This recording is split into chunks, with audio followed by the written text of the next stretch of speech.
नमस्कार बंधुरा मल्लिका किचेने आज के गीमा शाकेर एक सुंदर रेसिपि बानाबो। आपनारा किन्तु शुरू थेके शेष पर्यन्त आमार संगे थाकबेन। एबार आमी किछुटा डाल धुए निये कुकारे दिए दिচ্ছি, একটা সিটি দিয়ে নামিয়ে নেব। তবে আন্দাজ মতো লবণ আর হলুদটা দিয়ে দিচ্ছি।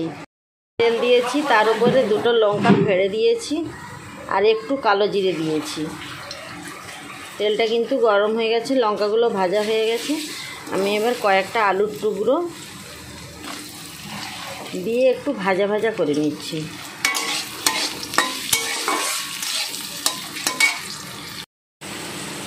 আলুটা কিন্তু ভাজা ভাজা হয়ে গেছে। এবার গিমে শাকটা দিয়ে দিলাম, দিয়ে একটু তেলের সঙ্গে ভালো করে নেড়ে নিচ্ছি। আলু আর গিমে শাকটা ভালো করে কিন্তু নাড়া হয়ে গেছে। এভাবে রান্না করে গরমের সময় খেলে গরম গরম ভাতের সঙ্গে খুব সুন্দর লাগবে, আর এতে কোনো মশলা লাগছে না। এবার সেদ্ধ করে রাখা ডালটা আমি দিয়ে দিচ্ছি। ডালে লবণ আর হলুদগুলো দেওয়া ছিল বলে ওই জন্য আর লবণ হলুদ দিচ্ছি না। আমি আর একটু জল দেব।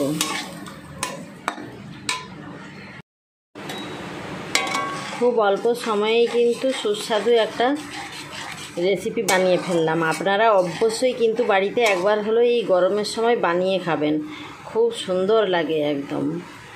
এবার আমি নামিয়ে নিচ্ছি। ডালের সঙ্গে গিমে শাকটা হয়ে গেছে, আমি নামিয়ে তারপরে আবার আসছি। গিমে ডাল হয়ে গেছে, আমি নামিয়ে নিয়েছি। এবার পরিবেশন করব। আপনারা অবশ্যই বাড়িতে একবার হলেও বানিয়ে খাবেন। খাওয়ার পরে যদি ভালো লেগে থাকে অবশ্যই লাইক করবেন, শেয়ার করবেন, সাবস্ক্রাইব করবেন। আজকের মতো টাটা।